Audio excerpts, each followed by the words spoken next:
Thanks, Jimmy. Thanks, Jimmy. Thanks, everybody, for coming. We were thinking maybe 4 or 5 would come. So that's great. I put these pictures together in the spring for a talk I was giving at Porticus in Frankfurt, and Porticus is important to me. It was the first time I had shown in my work in Europe in 1998, and it was an exhibition that I did that was sponsored by the Owens Art Gallery and Mount Allison University. So there's a nice little coincidence to what's going on here. And the first work I'm showing is the colors of Citizen Arar. And it's a work that I did a year ago. Oh, actually, over a year ago, but it was still up last March at the Art Gallery of Nova Scotia. And it's part of the same show that is here at the Owens, the Superstar Shadow exhibition, and it features all the works I did using this type font of Superstar Shadow, and where we don't see the letters themselves, we see the shadow of the letter. And each time I showed, again, promoting the book, each time I showed this, I did either a new work or a different presentation in the 5 spaces or 5 galleries that sponsored the book. And the Owen show in the other room there is the last one of this series. And in that show, I'm presenting all the drawings that I did, that I used to make these big installations. So this installation is Citizen Arar, the colors of Citizen Arar, and and it's at the Art Gallery of Nova Scotia. It also, in the vitrine in the foreground, shows some of the printed matter that you see in the room next door as well. In the room there, the printed matter is open for you to look at. And here it's in, as you can see, is in a vitrine. So this is the last showing. I can take a risk that I might lose some of the printed matter. Anyways, you can see the words color there, and you can see the words Citizen Arar there. And if you look, again, referring you back to the exhibition, if you look at these drawings, all in one, you can see how I spell out the words. And the words in this work, it's a work about itself. It says the colors of Citizen Arar, in the colors of Citizen Arar.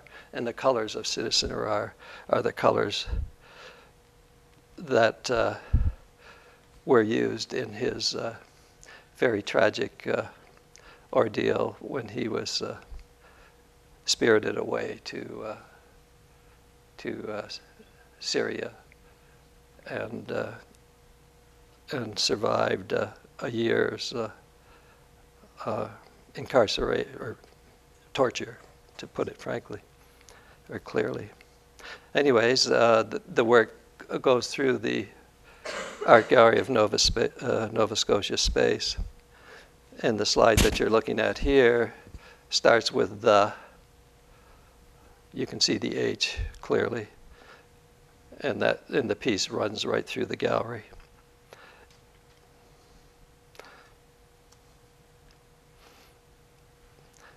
And so that to help people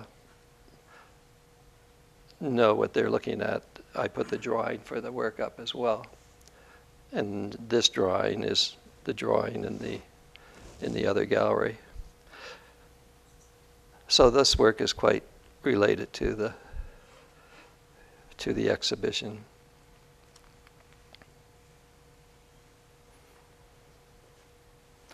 And with all my work, I do an object which I call printed matter. And there's a booklet in the gallery that you can read.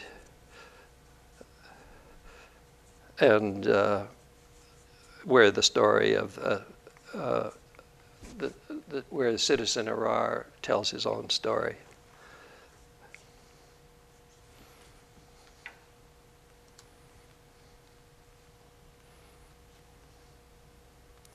I don't know if you've been to the Art Gallery of Nova Scotia, but there's a mezzanine gallery above the staircase takes you to. And this is a good shot where the top of the gallery is at eye level.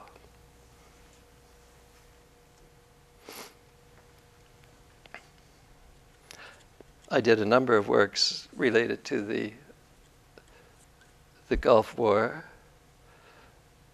failure intelligence being one of them. And in the early 90s, in 1990 and 1991, I did some works that came out of the Desert Storm, the first war in the Gulf, and they've been, or that work, among others, was included in a series that I called the Middle East and Beyond, and there will be some works, including this one, that fall into that category. Although this is a decade later, the second Bush War. And failure intelligence, this is at the McMaster University Art Gallery, and failure of intelligence is, like all my works, I try to make them relate to the place where they happen, and those are two words that are prevalent in discussions in universities. And but we know that they mean other, or their importance is more political.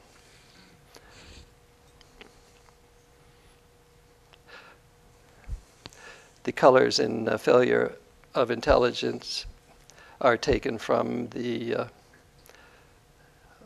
local hardware stores, and I go through the names of the lists of names of paints to select my colors, and all of the colors in this work either have the word Arabesque or Arab in them, or Persian,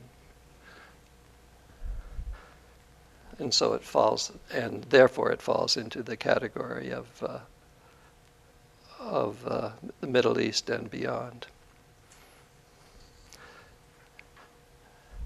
The work on the left, there was a two-person show, and you can see a little bit of the work on the left, and that's a work of public apologies, showing the mouths of politicians and others who have issued public apologies.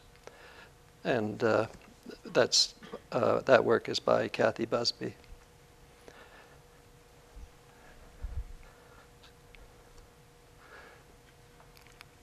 Another part of this work was the inclusion of Middle Eastern carpets, and these carpets were selected, or not selected, but I made a call for donations or for contributions of carpets from within the university community, and these are the ones that turned up. So we saw in the first slide the word failure, or this beginning of the word failure, and the continuation of it.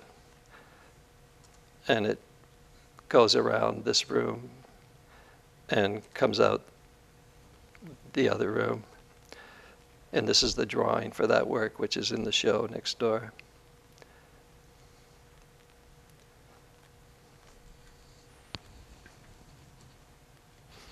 Another part of the drawing, the preparatory drawing to help me when it comes time to install the work.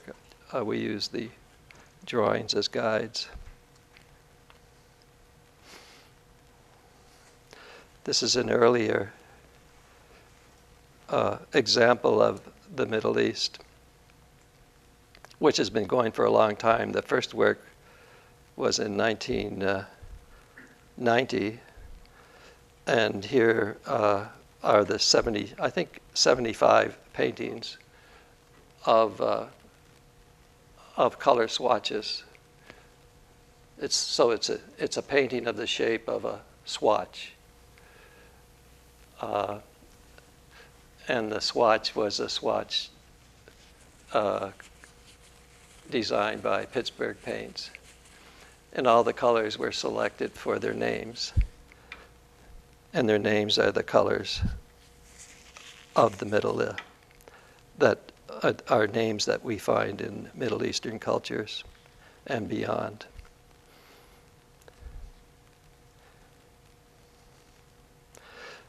The stripe paintings are from a work that I did at the École des Beaux-Arts in Paris, where I was teaching in 1995. And they're paintings of medals awarded to the military for wars in North Africa, Tunisia, Morocco. And these were wars that go back in history from 1815 to 1963.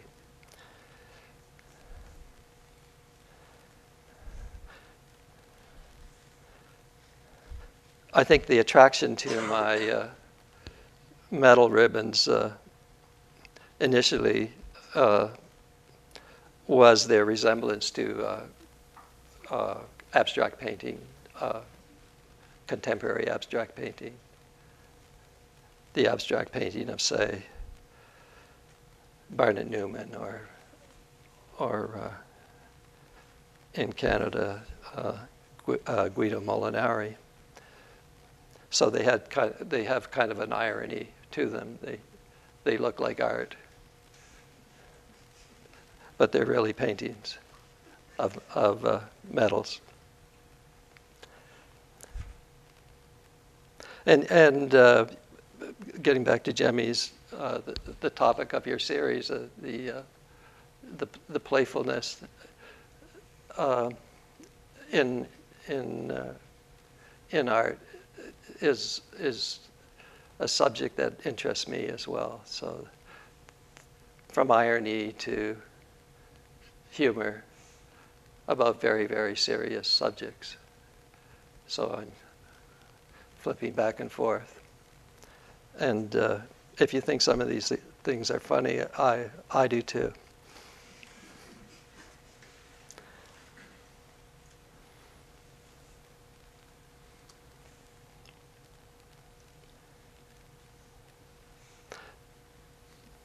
And for example, if you go through the lists of the names of paints, it becomes, I think, quite telling of our attitude towards other cultures. So these are the colors that we saw on this wall.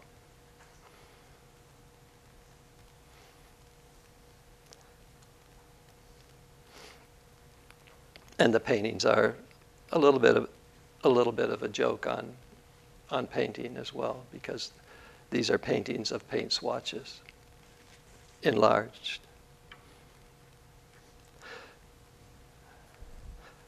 The stripe painting on the left rear is all of these paintings on top of each other. And then the photograph above it is a cross-section, like a quarter-inch cross-section that I took out of the painting below it, and then had it photographed. Actually, it was photographed here in the lab downstairs by Jane.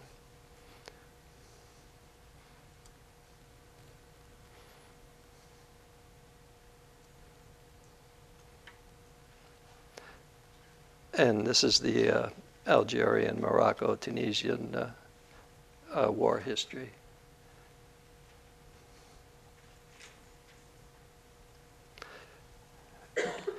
Decoration figurative. And then bringing our wars up to the present again. It's the work I did in New York. Shit happens. And the colors are from the Middle East palette: Persian green, Arabian night, Persian Gulf, and arabesque. And I name the companies. Persian green is Pratt and Lambert, Arabian night is St. Clair Paint, Pittsburgh Paints, and Pratt and Lambert. It's a two-person exhibition I did in, what was the date? Just a couple of years ago, in 2006, with another artist, Johanna Milanowski, a Polish artist, who did a work about Canada.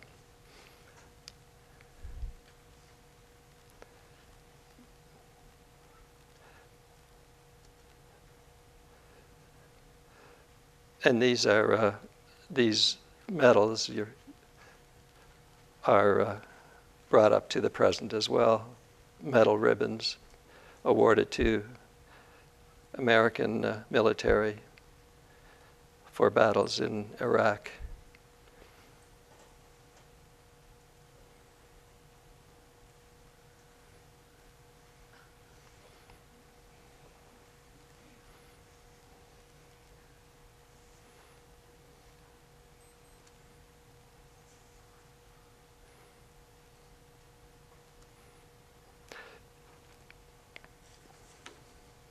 And the drawing for that work, which is in the other room as well.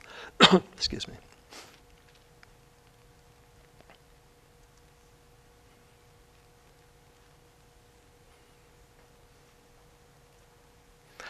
I liked doing this book, the Superstar Shadow book, because the first work is called Figure Painting, and the last work in it is called Number Painting.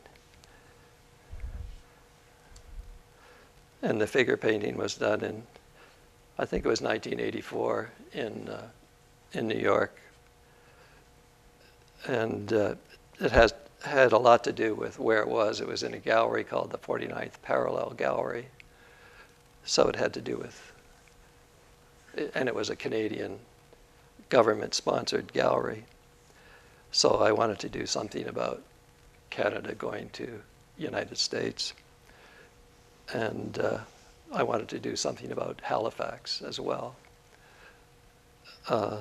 So it, in a convoluted way, it was a very site-specific.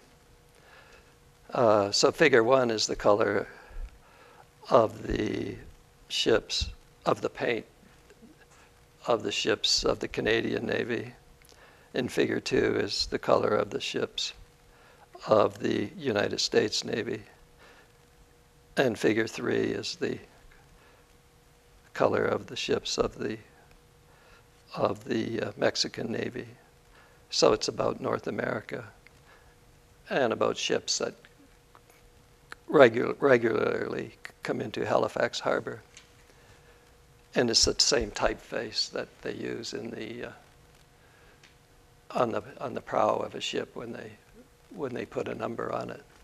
So that was my initiation to using this type font of Superstar Shadow. So figure 4 is a mixture of figures 1 and 2 in proportion to the size of their navies.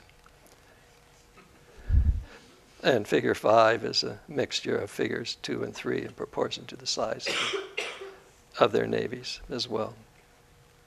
So it was a comment on the huge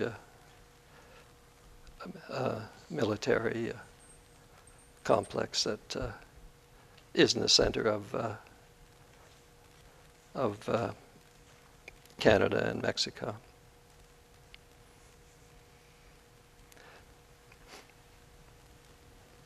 And this is a work in the Art Gallery of Nova Scotia where I redid figure paintings for the purpose of showing the work with the work of Arthur Lismer. The curator was Peter Dicus, and he conceived of this idea. So one part of the gallery were the works of Arthur Lismer from the War of 1918, and where he was preoccupied with dazzle ships, camouflage, and my work, figure paintings, which had similar concerns.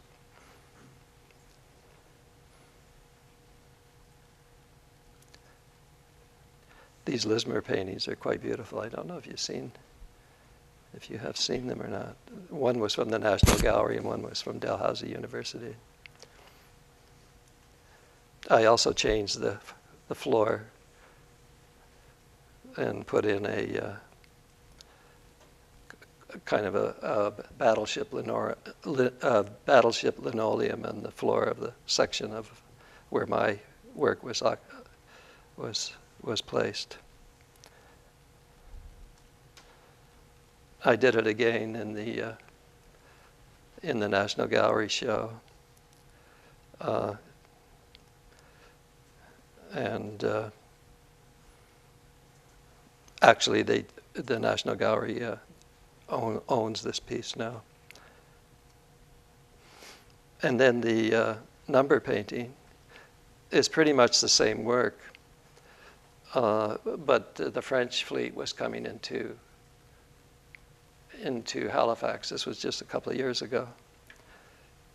And so we had the French fleet give us their color, and they sent us. By the way, the paints in the figure painting were the actual paints from the boats. So it had a kind of a smell to it. It was like a heavy oil smell to it. But since then, I just do it whenever I redo it, I redo it in a latex and just match the colors. In fact, I don't even bother mixing the colors in proportions anymore.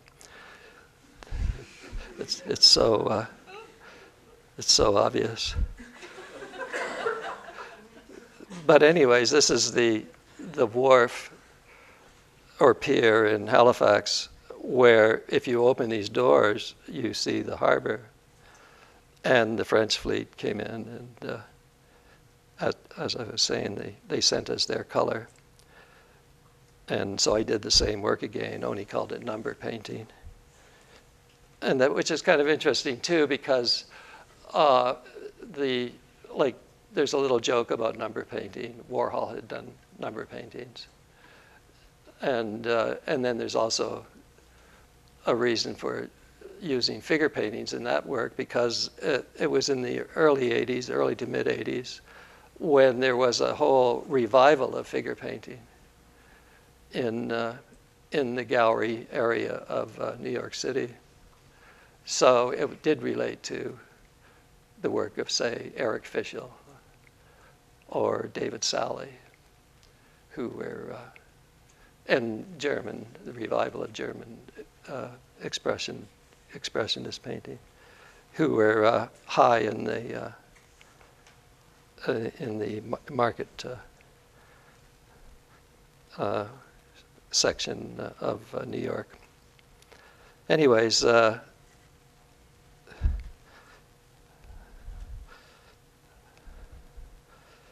so this is the first door of these doors, and number one is the color of the paint that the Canadian Navy has painted, which is quite a beautiful color. I don't know if you've noticed it. It's a very light turquoisey, kind of soft color.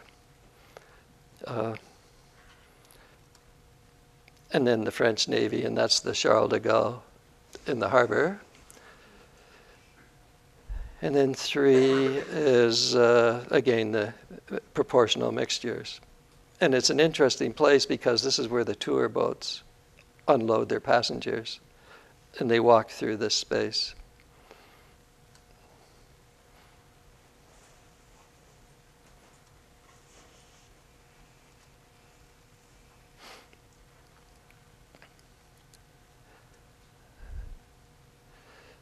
This is Porticus in Frankfurt, and it's an exhibition that I did that was traveled by the Owens Gallery to this gallery, which is an interesting space, as I'll show you. And it's a National Historic Site because this is the only section left of the Frankfurt Public Library, because the rest was blown away during the Second World War. And the director, curator, put a box on the back of it, and it was in this box that a lot of, I think, very interesting exhibitions took place in the 90s, 80s and 90s. Anyways, the suit. These are parts of the suit. There are 47 parts to a man's suit, and there they are there, and I squared them all so that the large one would probably be the pants, or one side of the pants, or the jacket, part of the jacket.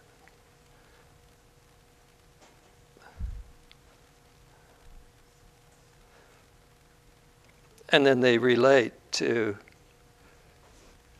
in my mind at least, to the repairs done to architecture. And actually this is a building in Berlin where it has been shelled and repaired. But it leaves the same, again, in my view, the same kind of record as these parts of a suit replicate.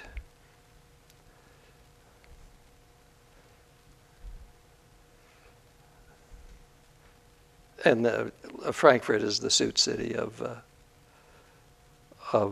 Germany. It's the financial capital.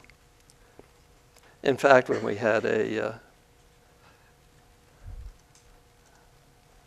I'll go on to this. I did a number of I brought with me for this show a number of the parts of the suit, because I also made them on canvas. And I brought over just the pockets on canvas. And they were having an auction at the same time to raise money for the gallery. And they asked me if I'd donate, so I donated the pants, 4 of the pants pockets for the gallery, the 2 back ones and the 2 front ones. And they were bought by a banker, which I think is hilarious. And the banker is, his name was von Ribbentrop, which is an interesting name in Germany. If you Google it. Anyways, this is the inside of the show, and I packed a lot into this space, as you can see, a lot of different works.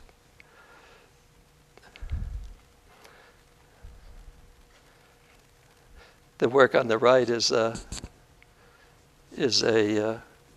these are all the drawings of quite famous Canadian contemporary paintings. There are on each one of these drawings, there's a photograph of a Canadian contemporary painting. And the drawing is about figuring out what the average color of that painting is. And the average color of that painting is the color of the frame. And then the average color of all of the paintings is this color here. So it's the average color of contemporary painting, Canadian painting. And the white one is the average size of the collection. And the collection was hung all together at one time in the Art Gallery of Ontario. So it refers to that particular show where I was showing these downstairs.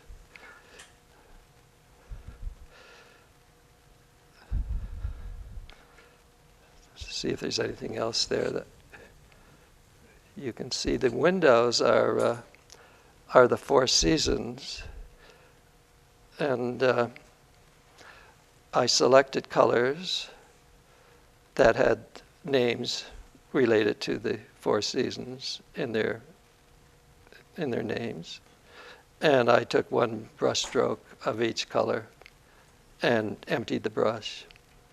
So you can see on the left the colors of autumn, and on the right the colors of winter.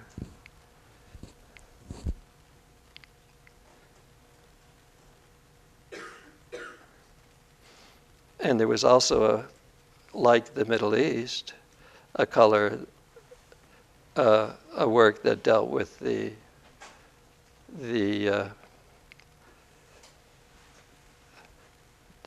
native cultures in North and South America. And there was a painting, again, like the Middle East, that I made of that.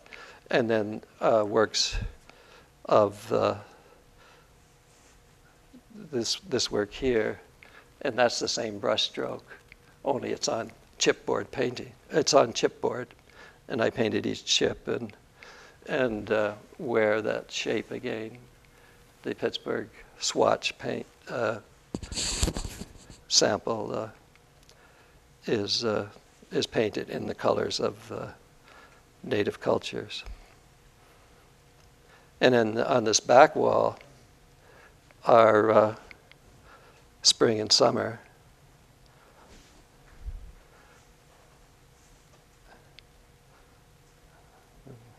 So fall and winter and spring and summer with the native. I think this color is called Apache. And then on the left back, that tower piece is the American history painting. And the first time I painted that was here, and I think it comes up later in these slides. And then there's a better view of the works where I determined the average color of Canadian contemporary painting.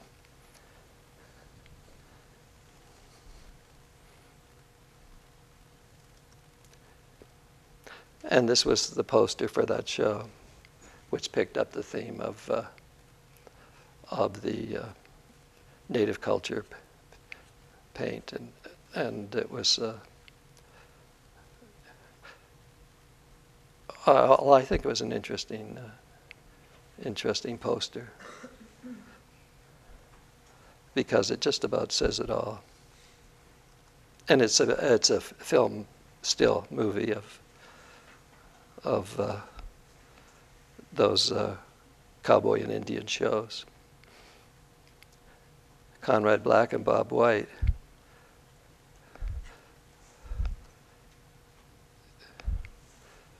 Was a work that I first did in Toronto at the Cold City Gallery. And this was back in the 80s, before Conrad Black had the reputation that, well, among some of us, he had a reputation. But he later became infamous. So Black was a financier, and White was a labor leader. And the work is that simple. It's about left and right and black and white. And this is the room over there, and I called it the Conrad Black, Bob White reading room. And it's quite a simple work because we just painted the walls black and bought some black carpet, and painted the walls white and bought some white carpet.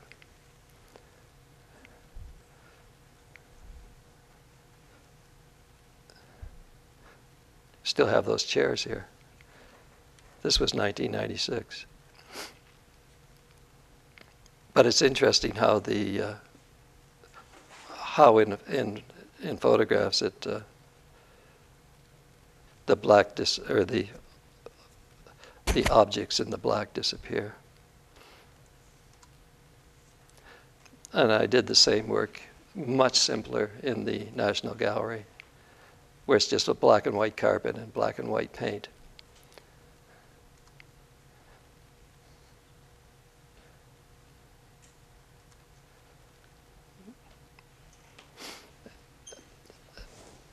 And this is the same one of the previous two slides. Excuse me.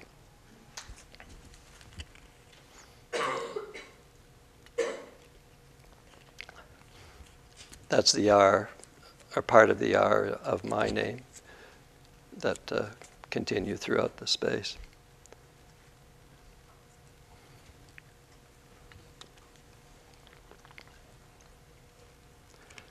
These are IKEA carpets that I used in this work. And you can see they made this, the slide's not in backwards, they made them backwards. And I could never figure out why. We complained at first, and then I thought, wow, that's pretty neat. And, you know, it had some meaning. And I used a number of them in a show I did in Metz in France, called Rien de Personnel, Nothing Personal. And it had to do with taking over. It was a group show, and it had to do with arranging these carpets so they infringed upon the space allocated to other artists. So it was like, you know, me taking over, which I sometimes do. As you can see, the works go right through and come out into the space. And the work, the text on the wall was nothing personal, and the colors of the text come from the carpets.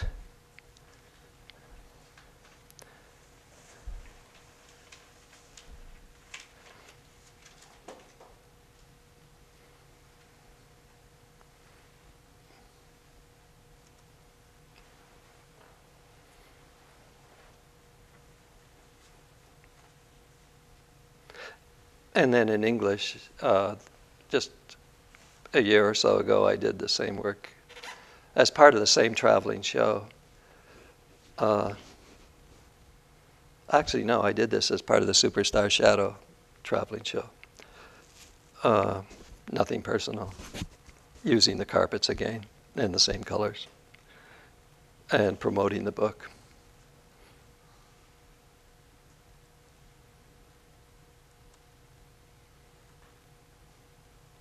And showing the printed matter.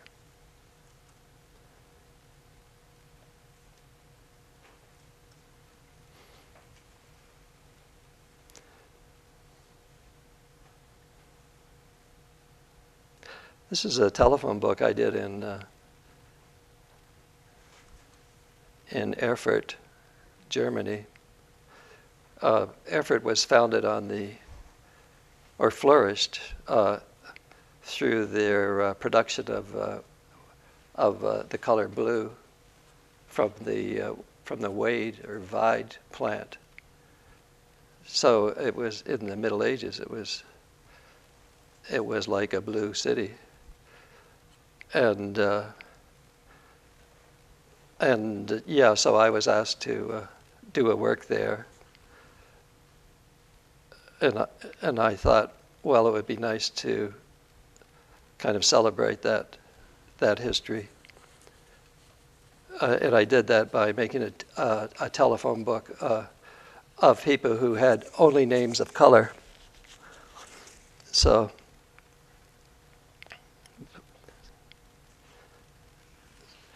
So these are the people of Erfurt, the whites, and the greens, and the reds. Roths, in proportion to the numbers of them in this city. And the blue is the Vide blue in the background.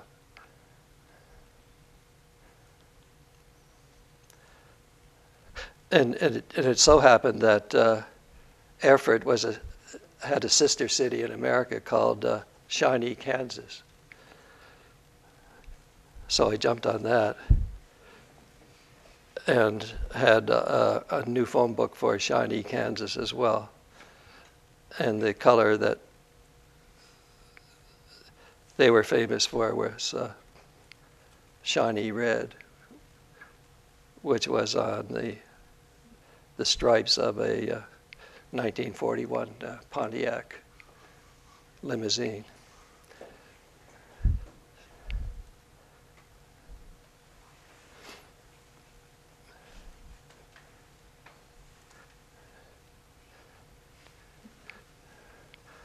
Two new wars in the Emerson Gallery in Berlin, and these are the stripes of the medal ribbons for the U.S. around the top of the arch, and then on the inside of the arch of Britain. And the idea came from the medals.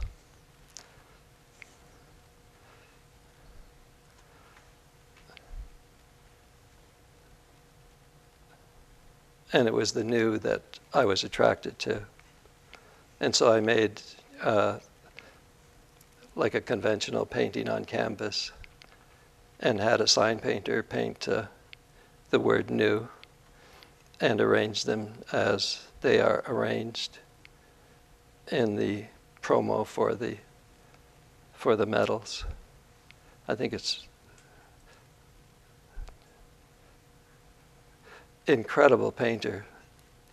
I had 8 done. I did them in editions of 12 by 16, and I think the others were like 6 by 8 or something. And they were painted by hand, and you couldn't tell hardly one from the other.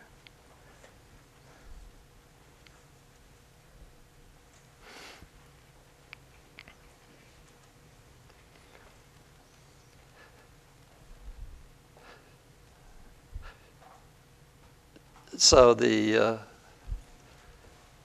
the work 12 Big Problems was in a show I did at the National Gallery, which was a big installation, and included a number of spaces. And I thought, well, I would do these big spaces, which had always remained, as far as I can recall, unused or didn't display any work. So they were always a problem. And that's what gave me the idea to do to call them problems. And so I numbered them. And so problem 5 and problem 6 we see here with some of the suits. And then on the glass panels I had the boss and like Conrad Black and Bob White, the boss shouting at the worker from cartoons. But that was a whole different series that doesn't appear more than this, I think, in this series of works. But at the same time I was reading, I saw a list of the 12 big problems facing the world, and so I listed those problems in the pamphlet that goes with this installation. You know, environmental problems, health problems, war problems, all of these problems. And another problem was with the paint, because we used all mist tints. I asked people to go, a couple of friends to go to 12 paint stores in Ottawa and Hull and select the 2 mist tints from every paint outlet, from the 12 paint outlets. And so that was another problem.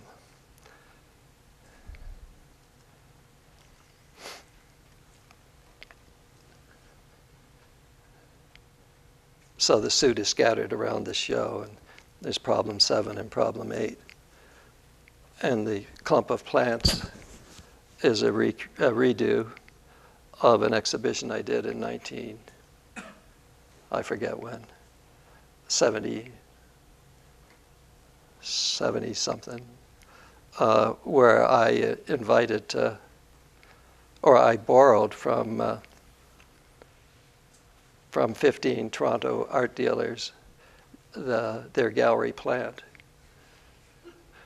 and put them together all in one space. And we're coming around to the 30th anniversary of that show, and I'm trying to redo that show. And I found that there's still seven, almost half of the galleries that I had in this show. They're still going. So it'd be nice if they still had their plants going.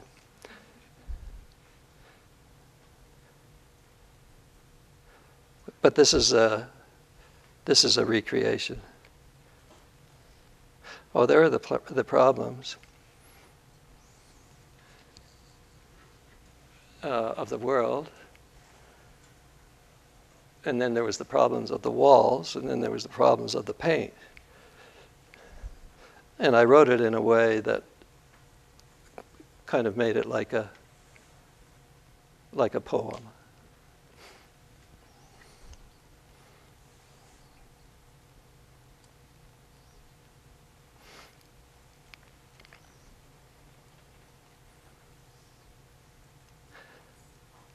This work has an interesting kind of history in itself, because I was invited to do a word work for a magazine in the States. And so I looked at the paint chart of Pittsburgh paints and saw all these, paint colors. And since it was a word work they wanted, not a painting, I arranged the words in word length from Smoky Mountain Blue right through the history of the United States, with gunstock on the top and gold dust the next one down. So that went well. And then I did a painting of it, which you see here, where I painted Smoky Mountain Blue on the bottom, and then pulled back half an inch and painted the next color, and the next color, Valley Forge Green, and Colorado Sandstorm, until I got up to the top where we have gunstock on the top. And then the photograph, so it was a word work, then a painting on canvas, then a photograph of a little piece that I cut out of the top of the painting and had photographed. So you can see how thick the painting is. It's like archaeology.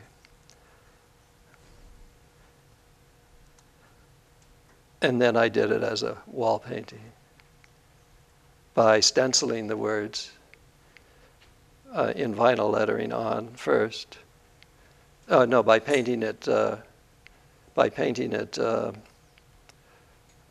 gunstock color, and then stenciling the words on vinyl stencils. Then painted it in that stencil's color, and leaving the stencil of the word gunstock on the top, because the background color is gunstock. It wouldn't be seen if you pulled the stencil off. And that work was done first here. And this is the work that is in the National Gallery.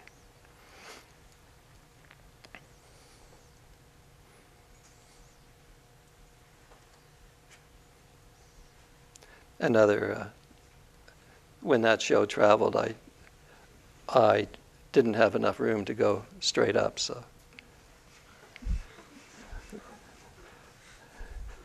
you can see what happened to it. It's maybe what is the word?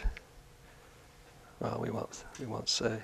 Anyways, it's beside the nice section of the Canadian Contemporary, which is always around the Canadian Contemporary collection.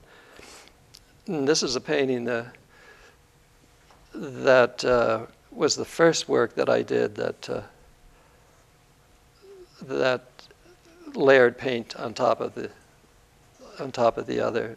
And this is a painting of every thread in the canvas. At least that's what I call it. So if you know the direction of canvas, I just put a pencil and followed that line down from the top left corner to where it ended in the bottom, and then withdrew a thread and then painted the whole canvas, changed the color, withdrew another thread until I'd painted all those threads. And I think there were like 800 threads across there, so it's a thick painting. And you can see how it distorts the right angle. And the colors were just chosen to be different from the previous color. So this was a work that dealt with itself. It was all about itself, and it was telling the viewer what this is. This is canvas, and there's this many threads, and this is paint, and that kind of information, very basic information, and I see it as a way that I approach all, if not all, most of my work, I go and I say, well, what's this play? What's this about? And then just describe in most basic terms what this is about. What's going on here?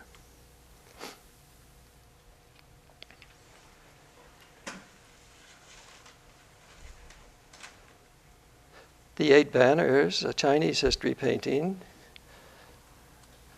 is the last one I'm showing you. And it was a work that I did 2 years ago. We just got back from Beijing three weeks ago, where we did a work, and the catalog for that is in the other room. It's called I Don't Want to Pay the Full Price. And it's about the Lonely Planet phrase book, which helps like tourists or Westerners address daily issues in Beijing or in China. And so there's the translation into Chinese as well. And that catalog's in there if you want to look at it. And it's about not, and the one I did the year before is this one, and it's called the Eight Banners. And the Eight Banners was the system that the Qing dynasty, which was the last dynasty, organized itself administratively and militarily. So a banner was a banner, like a physical banner, and it was also an arm or an administrative unit. So if you were in the blue banner, you were part of, say, an area of China controlled by the blue banner. So there were 8 banners, and this was the pole, the flagpole that suspended the blue banner of Beijing. So I use that as the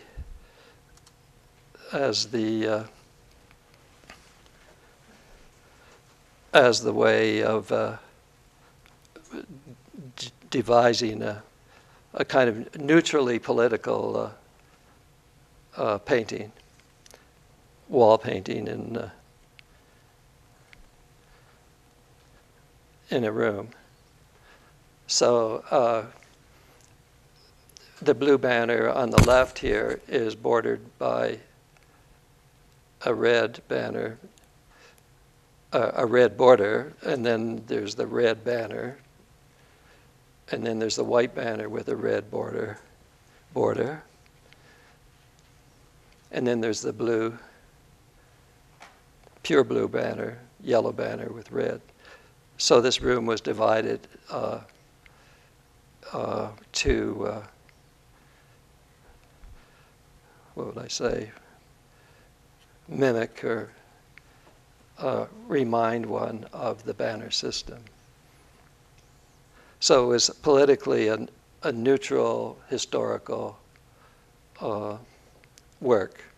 The work I Don't Want to Pay the Full Price, which I did this year, is a little more on the, from political point of view, a little hotter, in that it does talk about East and West and the advantages attempted by each over the other. And that when we think of China, we think of exchange.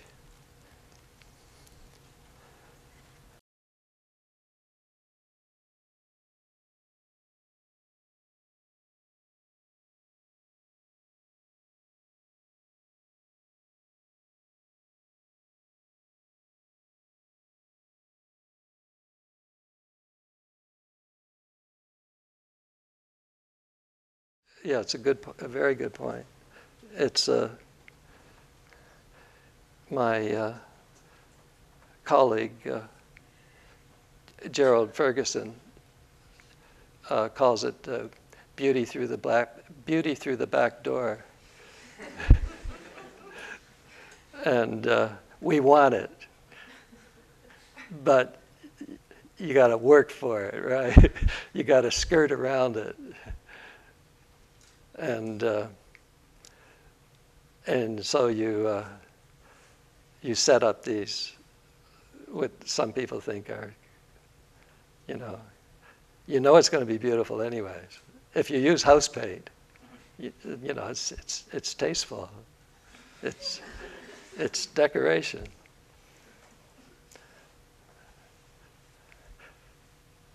So, and then sometimes I will, like that Rien de Personnel in France, Metz, France. There was white there. So the shadow text had all the colors of the carpets in it, but it also had white, and the carpets didn't have white. And I left the white because it gave it punch. So yeah, there's some cheating that goes on there.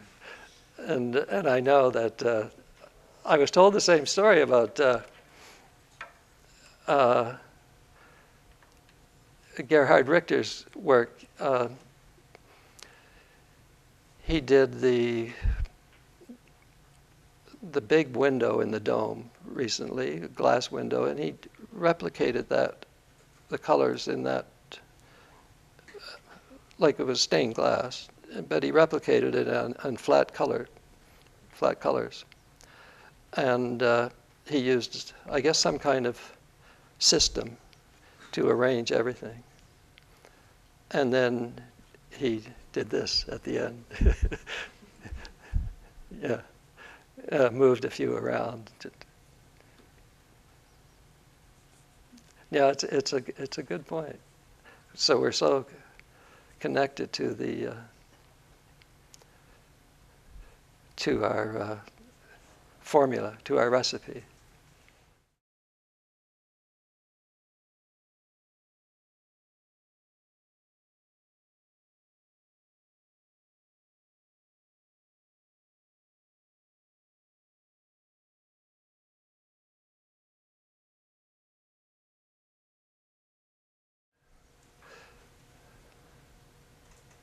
Yeah, I mean, it's about the tradition I come out of, which is conceptual art and minimalism, and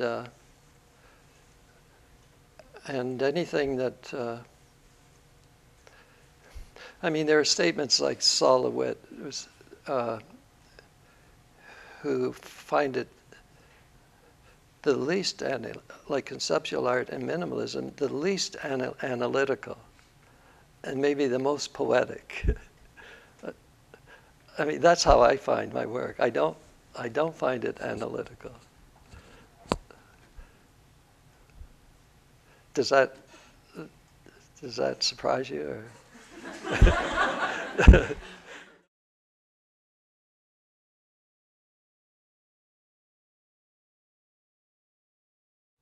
Well, I know I make political art, and I also know that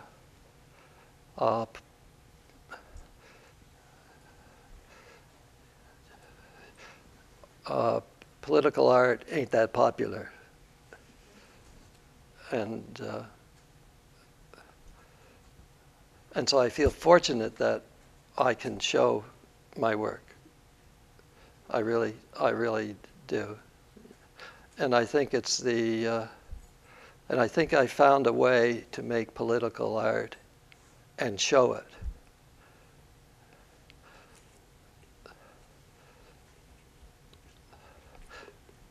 Yeah.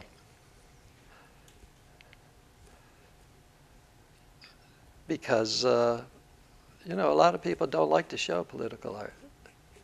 There was a whole show in the Modern not too long ago called Color Chart. And it was all about people who use colored names for, you know, making their paintings. And I said, oh, that's a good idea. Wonder where they got that idea. But there wasn't one political work in the whole show. No, there wasn't one. There was one, and it was an artist from the Middle East, from Lebanon, who was talking about bullet holes in walls and tracing the colors of the bullets and stuff like that. But in a whole show of maybe 40 artists. And his was kind of cloaked. I mean, you couldn't see it in the work. You had to be told that it was, you know, you had to read the book to figure out. So I wrote them and said, I thought you might be interested in my work. Because I saw your show and found it interesting. But, you know, I didn't do it as a like you should have shown me. It was like showing somebody else's work. Like there are others making work. And I'm trying to think of the response back that I got. Well, the response didn't come for 3 or 4 weeks because I forgot to give them my address, my email address. And then when it finally came, it was a polite letter, and we were so pleased that there are others working in the spirit of this exhibition. Anyways. But I think that for me it was an important point that in a major show of artists working in similar ways, that there was nothing there that was of a political nature.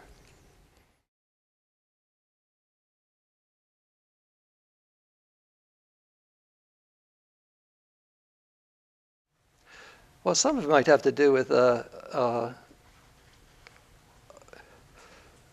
just what I was talking about. I can show it. People are interested in showing it. Whereas maybe if I were still doing them on canvas, they wouldn't. I mean, it's quite simple. I had some ideas in my mind about art as commodity and art as, art that is not a commodity. And I've always seen myself as an artist who is not concerned with art as commodity.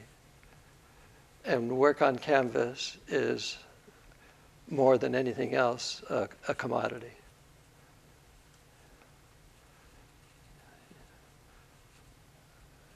I mean, it's on the peak in terms of art as commodity. Does that make any sense to you? And so, all my I always say all my paintings are still exist. They still exist, but they're in storage. Because my painting is in this room, right? But it's 2 or 3 layers down now. Hard to sell.